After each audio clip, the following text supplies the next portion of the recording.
નમસ્કાર ખેડૂત મિત્રો, સ્વાગત છે તમારું આપણે ખેતીવાડી યુટ્યુબ ચેનલની અંદર. ખેડૂત મિત્રો, આજના વિડીયોની અંદર વાત કરવાના છીએ કે જે ખેડૂત મિત્રો મિની ટ્રેક્ટર એટલે 20 હોર્સ પાવરથી નાના ટ્રેક્ટર લેવાની વિચાર કરી રહ્યા હોય તો એના માટે આ જે યોજના આવી છે કે જેની અંદર સરકાર દ્વારા તમને સહાય આપવામાં આવશે, તો એની વિશે આપણે વાત કરવાના છીએ.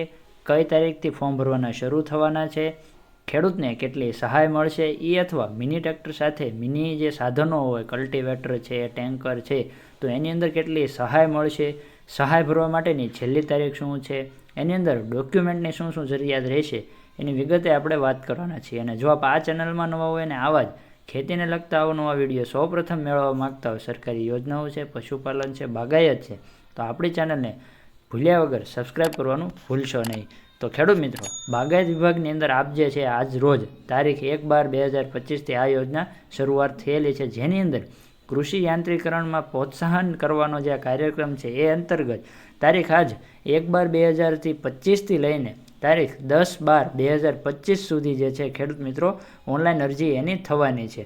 અરજીની જો વધુ વિગતની આપણી વાત કરીએ તો ખેડૂત મિત્રો, જે સામાન્ય જાતિના ખેડૂતો અને એ ઉપરાંત જે અનુસૂચિત જાતિ અને જનજાતિના ખેડૂતો છે એની વિશે આપણે કયા ખેડૂતને કેટલી જે છે એ સહાય મળવાની છે એની અંદર જો વાત કરીએ તો જો મિની ટ્રેક્ટર હોય 20 PTO HP સુધીનું હોય તો એકમ ખર્ચના 3 લાખ રૂપિયા હોય તો એ એકમ ખર્ચના 25% અથવા 75,000 હોય એ સહાય મળવાપાત્ર છે. એ ઉપરાંત મિની રોટાવેટર લેવાનું હોય તો એનો ખર્ચો જો 80,000 રૂપિયા હોય તો એની અંદર 50% અથવા 40,000 જે બેમાંથી ઓછું હોય એ સહાય મળવાપાત્ર છે.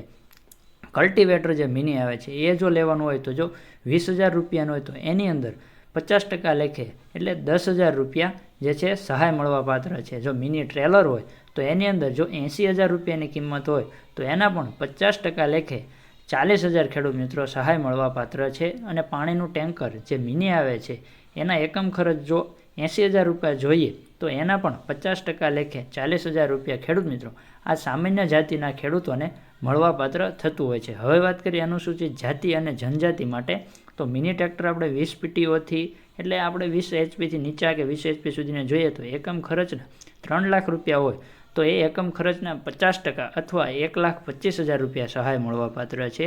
જ્યારે મિની રોટાવેટરની ખરીદી કરો જો એની કિંમત 80,000 રૂપિયા હોય તો એના 75% લેખે 60,000 રૂપિયા. કલ્ટિવેટર મિની કલ્ટિવેટર એકમ ખર્ચ જેનો 20,000 હોય તો એના પણ 75% લેખે તમને ખેડૂત મિત્રો 15,000 રૂપિયા મળવાપાત્ર છે. અને મિની ટ્રેલરની જો ખરીદી કરો જો એની કિંમત 80,000 રૂપિયા હોય તો એકમ ખર્ચના 75% લેખે 60,000 રૂપિયા. અને પાણીનું ટેન્કર જે પાણીનું ટેન્કર આવે છે મિની એ એકમ ખર્ચના 80,000 રૂપિયા હોય તો એ ખર્ચના 75% લેખે 60,000 રૂપિયા ખેડૂતોને સહાય મળવાપાત્ર છે. આ હતી વાત કે જે સામાન્ય જાતિના ખેડૂતો અને અનુસૂચિત જાતિ અને જનજાતિના ખેડૂતોને આટલી ખેડૂત મિત્રો તમને સહાય મળવાપાત્ર થયે છે. એની અંદર વધુ વિગતે વાત કરીએ તો મિની ટ્રેક્ટર જે વાત કરી એની ખરીદીની સાથે રોટાવેટર અથવા કલ્ટિવેટર સાધનો છે પૈકી ઓછામાં ઓછી આપણે કોઈપણ એક સાધનની ખરીદી ઉપર સહાય મળવાપાત્ર રહેશે ખેડૂત મિત્રો. અને મિની ટ્રેક્ટર અને રોટાવેટર તથા કલ્ટિવેટરની સાધનની જે સહાય છે એ જે તે વર્ષ દરમિયાન એકવાર એક જ સાથે ચૂકવવાની રહેશે, અલગ અલગ સહાય ચૂકવવાની રહેશે નહીં. અને નવા હયાત મિની ટ્રેક્ટર હોય એની સાથે ટ્રેલર અથવા પાણીનું ટેન્કર પરના જે સાધનની સહાય છે એ જે તે વર્ષ અથવા ત્યારબાદના વર્ષે મળવાપાત્ર રહેશે. જો યોજના હયાત હોય ત્યાં સુધી એની અંદર ખેડૂત મિત્રો મળવાપાત્ર થતી હોય છે.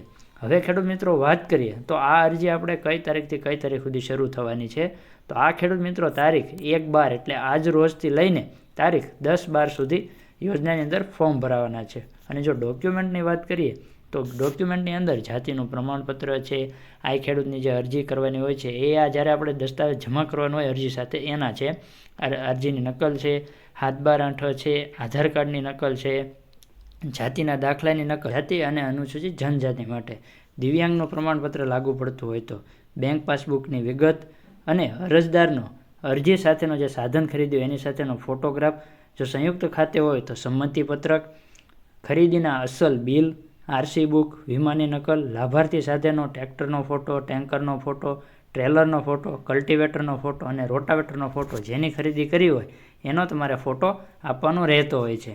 તો આ હતી વાત ખેડૂત મિત્રો કે આપણે જો અરજી કરીએ તો એની અંદર કયા કયા ડોક્યુમેન્ટની જરૂરિયાત રહેશે, કઈ કઈ તારીખની અંદર અરજી થવાની છે અને ખાસ ખેડૂત મિત્રો કોને અરજી મળશે અને કયા કયા ડોક્યુમેન્ટની જરૂરિયાત રહેશે એની આપણે વાત કરી.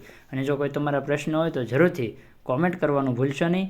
તો અને આ વિડીયો તમારા મિત્રોને જરૂરથી શેર કરજો. તો ફરી મળીશું એક નવા વિડીયોની સાથે, નવી માહિતીની સાથે. જય જવાન, જય કિસાન, જય વિજ્ઞાન.